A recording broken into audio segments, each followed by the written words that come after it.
Midianites. Afterward, you will be gathered to your people. Moses spoke to the people.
In Yahweh's holy assembly, God gave him a perfect and generational blessing. So your family will be the family of the high priest of Israel in perpetuity, because he did that. So things work differently, right? So that's why there's vengeance, right, towards Midian being expressed here, because it was via that temptation that thousands and thousands and thousands of Israelite men were struck down in their own country. So he's going to send 1,000 from each tribe to this war. They are going to be dealt with. Were the men responsible for their actions? Everybody gets their knickers twisted over this. Were the men responsible for their actions in Israel? The answer is yes, right? God doesn't strike them down dead if they weren't responsible for their actions. If it was all the girls' fault, we get this, right? When I say that I'm a biblical patriarchalist, and I am, and I make no apologies for it, people start thinking about what happens in like Hindu cultures or Islamic cultures, where the same guy who rapes a woman can also report her to the authorities, and she's the one that gets executed, and he gets off scot-free, right?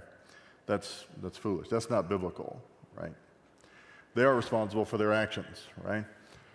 But the Midianites are also responsible for theirs, particularly the cultic aspect of it. They are responsible for theirs as well, which is something that our society has forgotten. Everything is the wasp's fault, right? Have you used that term in a while? The white Anglo-Saxon Protestant You could add male. That's what they're referring to, old white guys. Fault for everything. And everybody else isn't responsible for anything. And that's backwards, right? We are responsible for what we do, as is everyone is responsible for what they do. You're responsible for your actions. And so you hear, as a corollary, right? Because you could say that cultic prostitution hasn't died, right? Forms of it exist in every major city of the United States in a form, right? So they go out and they can behave in any way they want, do anything they want, wear anything they want, and everybody's just responsible for their own perception of people's actions. And they may not be worshiping Baal in the land of Midian with Balaam the prophet over them or anything, but they are worshiping themselves, right? This is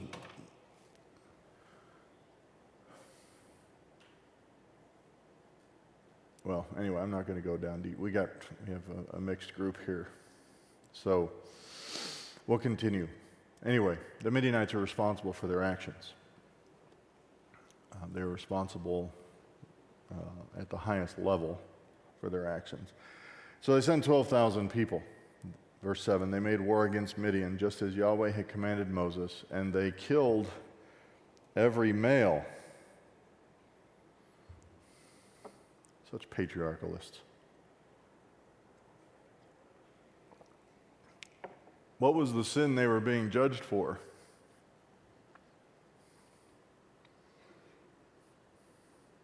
Anybody? What was the sin that Midian was being judged for? We just talked about it at more length than most people are comfortable with. Right, that's how I do. I'm Captain Awkward. I came, I saw, I awkwarded. Spiritual gift. Anybody? I just want to hear the modern feminist, even modern feminist lesbian explanation for this. Anybody? Who slept with the Midianites? Who slept with the Israelites? Was this a big, massive gayness episode? No, it wasn't, was it? Who gets killed? The temple prostitutes? Anybody?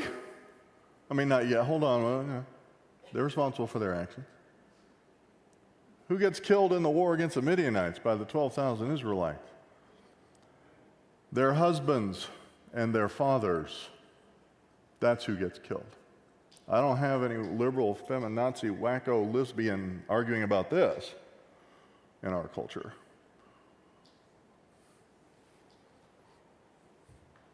The males get killed because they permitted temple prostitution to Baal in Midian.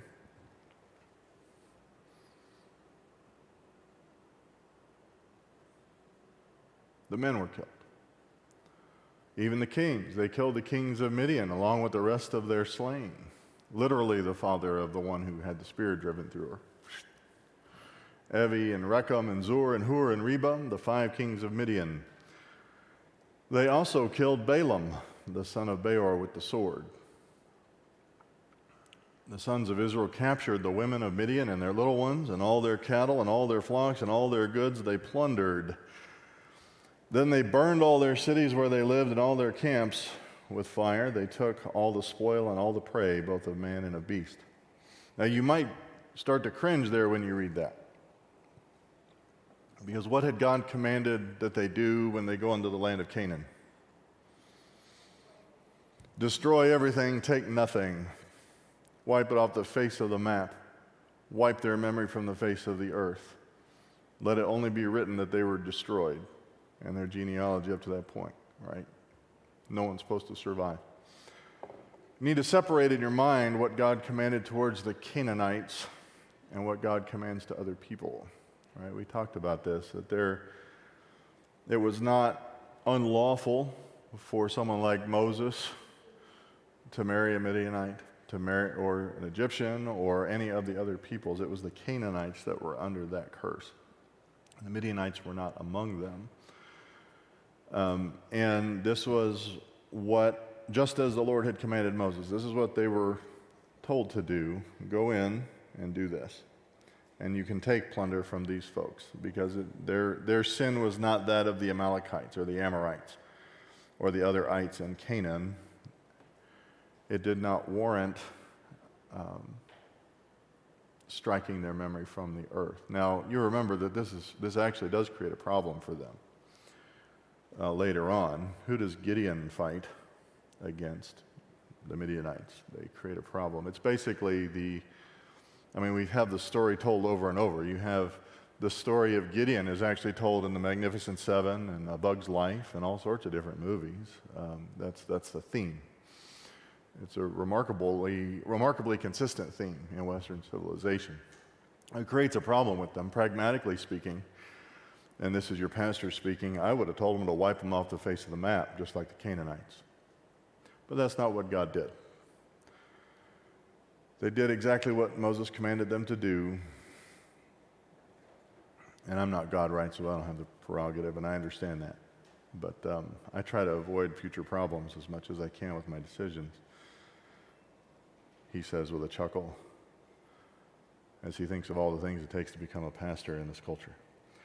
Anyway, the sons of Israel captured the women of Midian and their little ones, and all their cattle and all their flocks and all their goods they plundered. They burned the cities where they lived and all their camps with fire. So they took them into slavery. They took all their stuff. They brought the captives and the prey and the spoil to Moses and to Eleazar the priest and to the congregation of the sons of Israel to the camp at the plains of Moab, which are by the Jordan opposite Jericho. Moses and Eleazar the priest, remember Aaron has gone to be with his fathers, right? Eleazar, his son, is now the high priest. And all the leaders of the congregation went out to meet them outside the camp. Moses was angry with the officers of the army, the captains of thousands and captains of hundreds who had come from service in the war. And Moses said to them, "Have you spared all the women?" Oops. "Behold, these caused the sons of Israel through the counsel of Balaam to trespass against Yahweh in the matter of Peor, so the plague was among the congregation of Yahweh. Now therefore, kill every male among the little ones, and kill every woman who has known man intimately."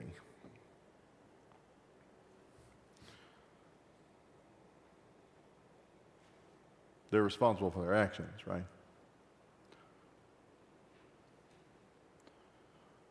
They are responsible for what they did, and Moses seems incredulous. Why would you guys think that when I said to... Essentially, I think the instructions were slaughter all the guilty ones. And Israel's 12,000 men went into Midian and said, surely that didn't mean the hot ones. Right? Surely Yahweh hath not said we should kill the hot girls, hot women. Surely that's an exception, right? That seems a waste. So I think they actually didn't follow the instructions. Moses is angry, rightfully so. He said, these were the stumbling block. These are the stumbling blocks that caused thousands and thousands and thousands of your own family members to be struck dead by a plague. God commended Phinehas for driving a spear through one of these people in the middle of church. And here you are, because somebody brought this temple prostitute right into the, I'm not church, y'all know we're dispensationals, but right into the worship place, the worship service, right? The tabernacle, the convocation of the people. And here you are bringing all those people into the church, into the service here, right in the midst of the people. And you don't think that's a problem.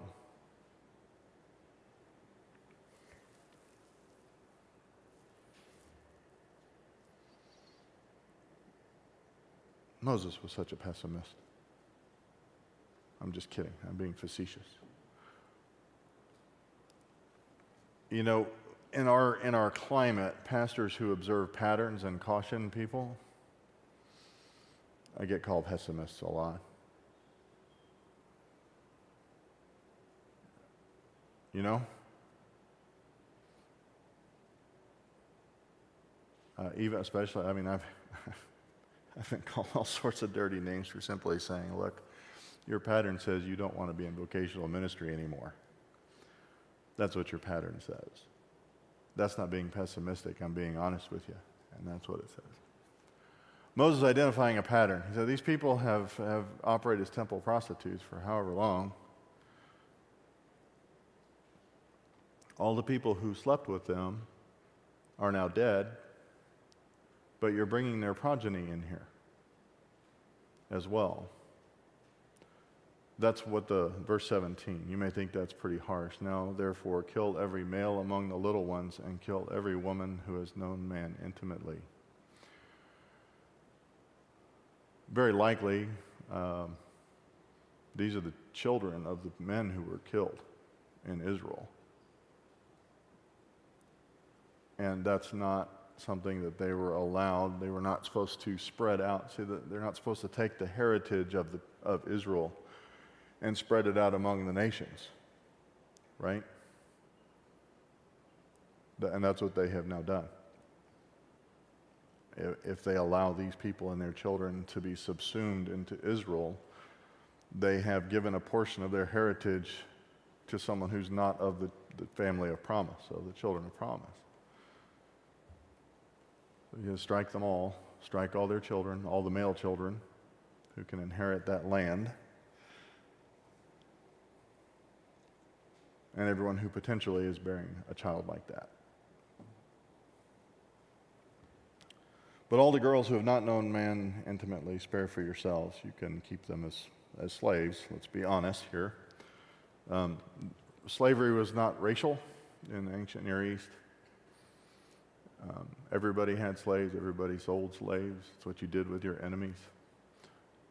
It wasn't about your color or anything like that. Your ancestors have all owned slaves and probably been slaves, right? Yes, you don't have to agree, but it's true. It's okay. Everybody, slavery was part of culture. It was how you operated. It's what you did to your enemies. It was also very, very much dissimilar to what we understand Southern plantation slavery to be, but it was slavery. And Israelites were even allowed to enslave each other for a time. All right. So Moses is angry. He says, you may take these, essentially the virgins, as slaves, because they're not going to pollute the inheritance of Israel. And he says in verse 19, you camp outside the camp 7 days. Whoever has killed any person and whoever has touched any slain, purify yourselves, you and your captives, on the 3rd day and on the 7th day.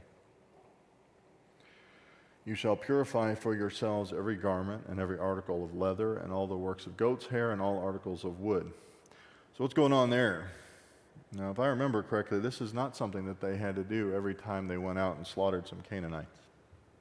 Do y'all remember that? In the entry to the land, did they have to stop after Jericho and wait a week?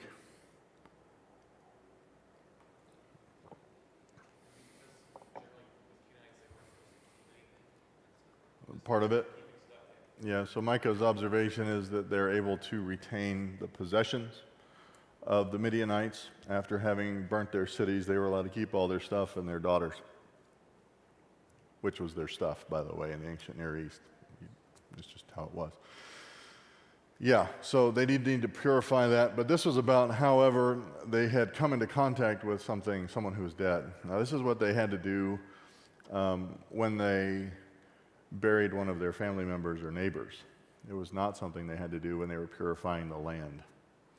I find that interesting, that the Midianites, I think, were seen as close enough as cousins essentially to the children of promise, that they needed to purify themselves after exacting God's judgment on them. Because this was not something you had to do when you were purifying a geographical area. This was God's discipline and judgment on them, right? But they were close enough that they had to do this.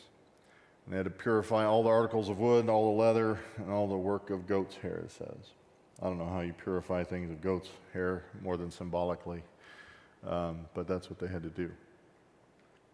Then Eleazar the priest said to the men of war who had gone to battle, "This is the statute of the law which Yahweh has commanded Moses. Only the gold and the silver, the bronze, the iron, the tin, and the lead, everything that can stand the fire, you shall pass through the fire, and it shall be clean.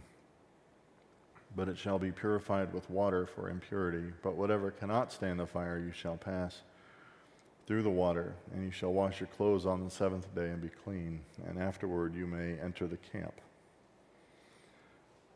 Similar picture, right, to 1 Corinthians 3, actually, that everything you take with you from this life gets put to the test of the fire, and only that which survives the fire is rewarded. I found that interesting.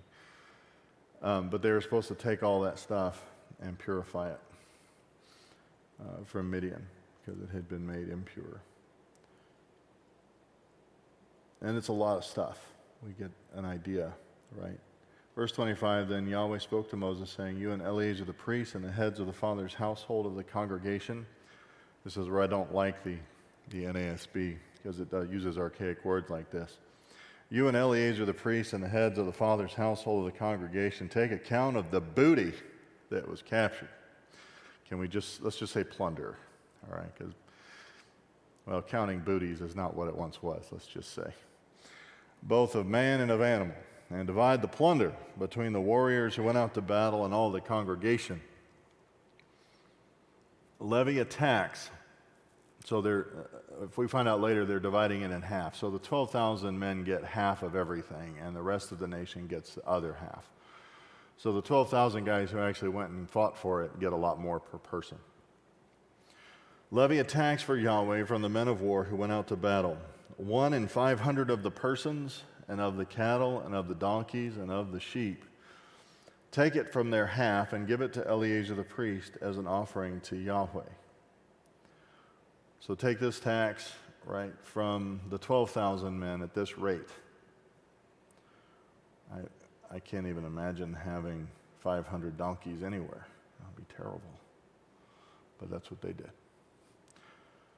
"Take it from their half and give it to Eleazar the priest as an offering to Yahweh. From the sons of Israel's half you shall take one drawn out of every 50 of the persons." So this is a much higher rate.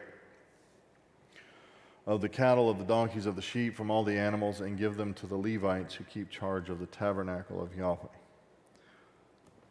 So Moses and Eleazar the priest did just as Yahweh had commanded Moses. Now the plunder that remained from the spoil which the men of war had plundered was 675,000 sheep, 72,000 cattle, and 61,000 donkeys. And of human beings, of the women who had not known man intimately, all the persons were 32,000.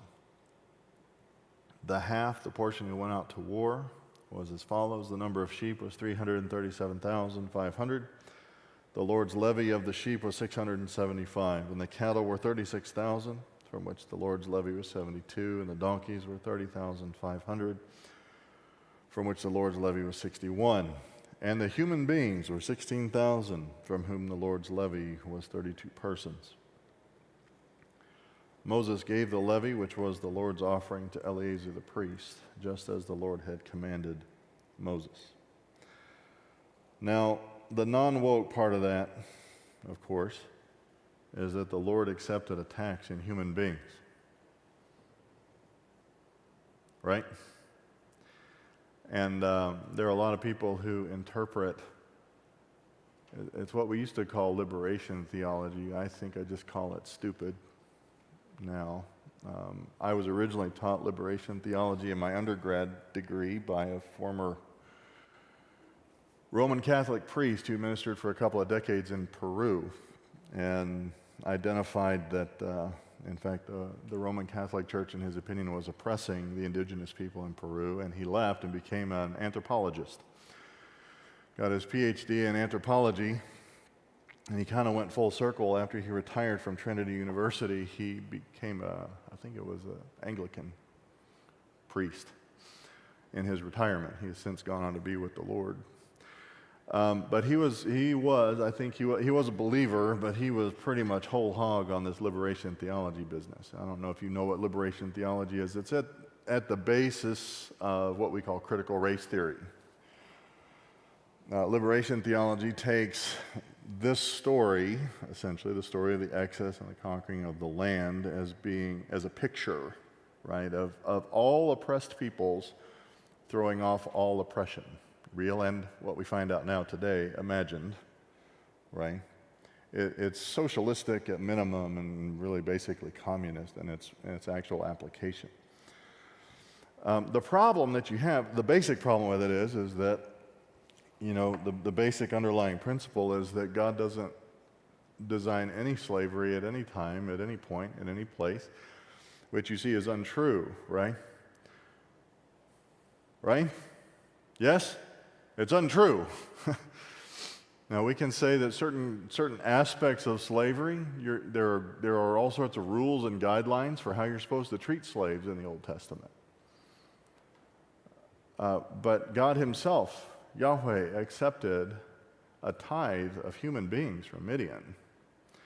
So we can't say that the Bible teaches that all slaves everywhere should throw off their yokes and make their own exodus from under whatever, especially not when they're not actually slaves, right? Because that's actually CRT, critical race theory. Basic underlying principle is if you feel oppressed, then you are oppressed, right? My children all felt oppressed. That was simply the process of making them into useful, happy adults, which has mostly worked so far. We'll see on the last two. They're mostly useful and happy. And that's okay, that's good. But the Bible doesn't necessarily condone slavery, but it does regulate it, right? They were not allowed to mistreat the foreigner, the stranger in their land. But you can't make a whole theology, like liberation theology and now CRT, out of the principle that God doesn't desire anyone to be in slavery when the story you're using takes tithes in slavery, in slaves, right? Does that make sense? Is that okay? Is that logical? Okay. So they just need to read the Bible. It's funny how that works. They just need to read the Bible and actually read it and not just presume that they get a cute little storyline out of it, that they think they know everything. All right, so we have an invoicing system here. We have an inventory of what was taken. Where did we stop here? This is probably 42. As for the sons of Israel's half, which Moses separated from the men who had gone to war. Now the congregation's half was 337,500 sheep, 36,000 cattle, 30,500 donkeys, and the human beings were 16,000. From the sons of Israel's half, Moses took one drawn out of every 50, both of man and of animals, and gave them to the Levites who kept charge of the tabernacle of Yahweh, just as Yahweh had commanded Moses. Then the officers who were over the thousands of the army, the captains of thousands and the captains of hundreds, approached Moses. And they said to Moses, "Your servants have taken a census of men of war who are in our charge, and no man of us is missing. So we have brought as an offering to Yahweh what each man found, articles of gold, armlets and bracelets, signet rings, earrings, and necklaces to make atonement for ourselves before Yahweh." This was the plunder they individually took, right? This is all personal belongings and jewelry.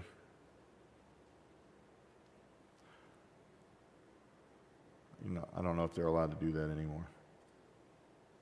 Probably a lot of rules and regulations about plundering the bodies, but it was fairly common up until this last century.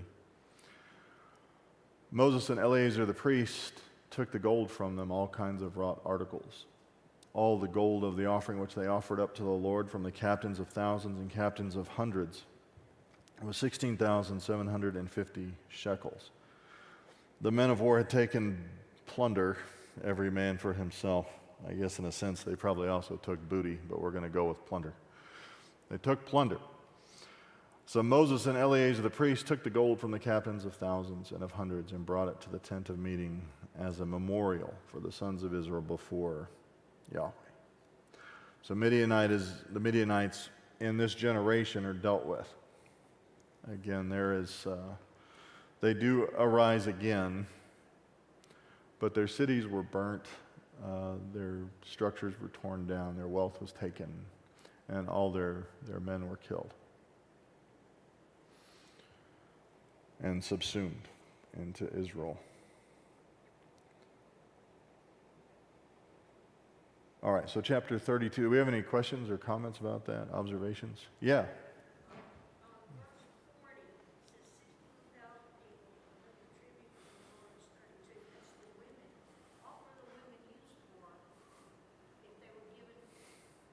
Slaves. Yep.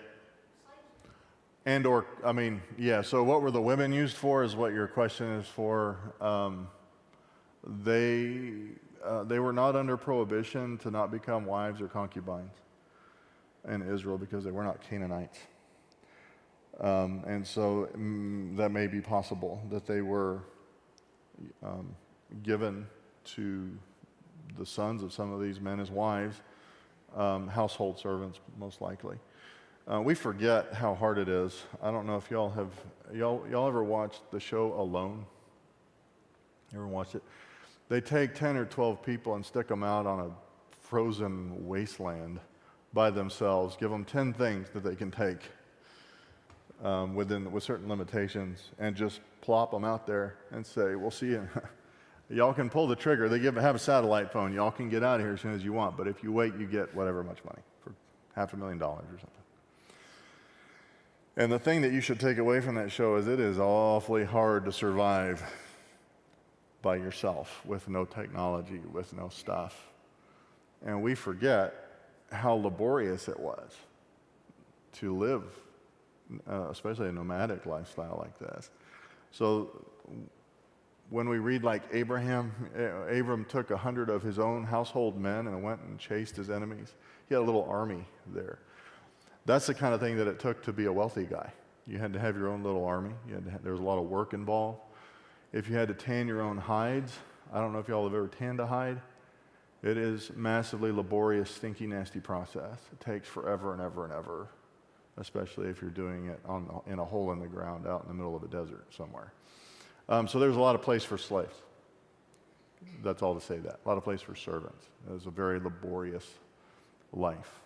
Just hauling water was enough to put somebody in the ground. That's the way I take it though, Karen, that they were servants primarily.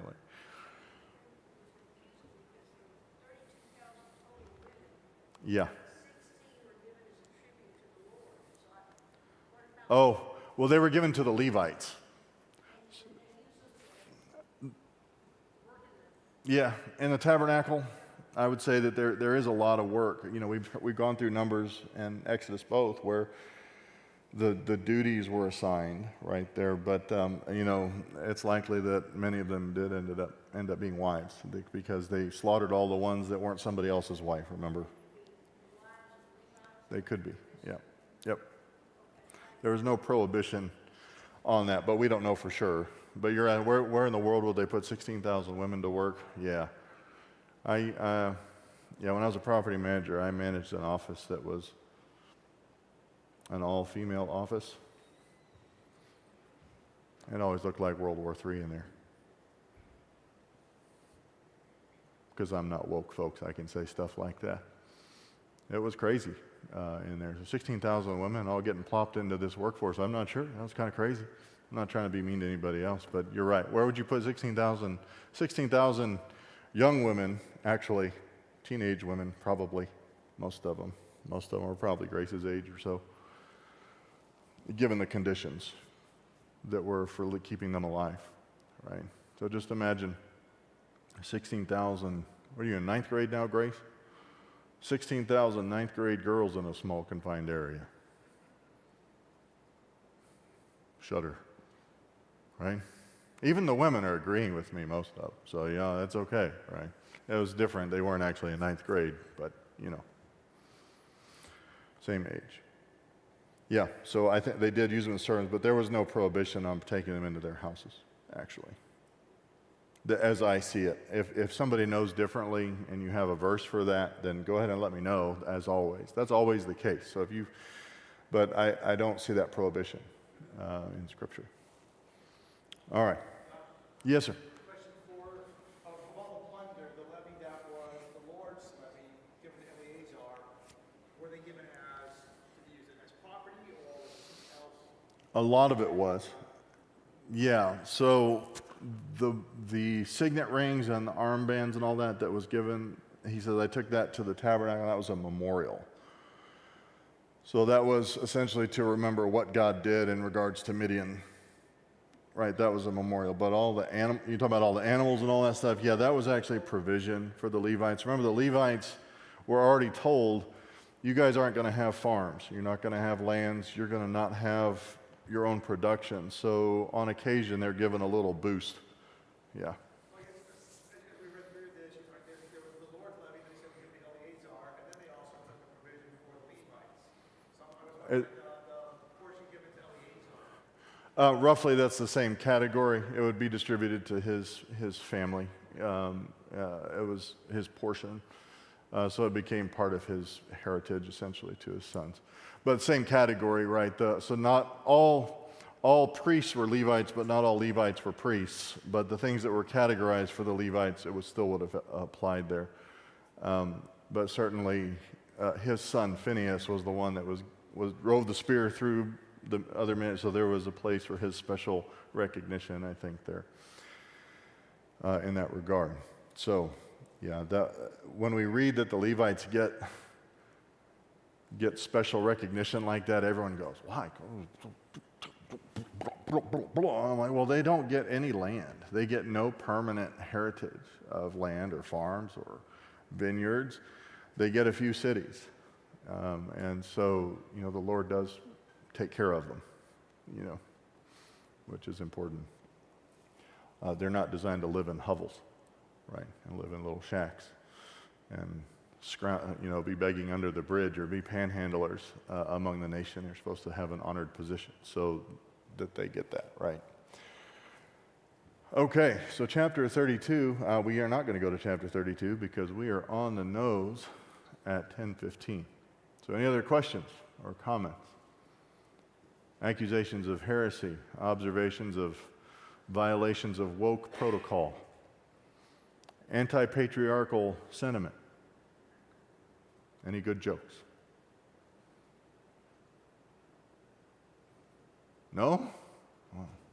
Okay. Well, let's pray. Father, thank you for this day. We do thank you for your word. We thank you for the historical record that it is. And we thank you for the precision of it, if nothing else, that we can understand the reliability down to the details of your word. And we thank you for that. We thank you that your word is unique in the extent to which it goes with those details. And so we can understand that it is unique in its reliability among all the records on the earth. We love you and we thank you for your faithfulness to Israel, your faithfulness to discipline Israel, as well as your faithfulness to abundantly bless them. And it's your son's name we pray. Amen.